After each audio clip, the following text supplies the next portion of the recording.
জাগা অসমীয়া জাগা, প্ৰতিবাদ প্ৰতিবাদ প্ৰতিবাদ, সমগ্ৰ অসমত আজি প্ৰতিবাদ, চৌদিশে শুনিছোঁ বজ্ৰ নিনাদ।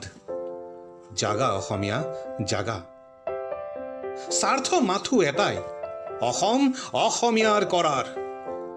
সংস্কৃতি আমাৰ, সভ্যতা আমাৰ, সংকটত আজি আমাৰ ভাষা।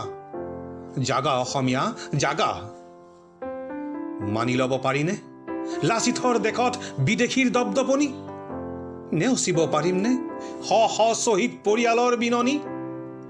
বিষ্ণু জ্যোতি ভূপেন্দাৰ গীতৰ বাণী আজি দেখোন চকুৰ সন্মুখতে লাঞ্ছিত আমাৰ আই জননী। জাগা অসমীয়া জাগা, বিশ্বক দেখুৱাই দিয়া অসমীয়া তেজৰ কাহিনী। আকৌ অনা শান্তি, নীলা আকাশত শুনিবলৈ দিয়া শুভ্ৰ পক্ষীৰ কাকলি। জাগা অসমীয়া জাগা, জাগা অসমীয়া জাগা।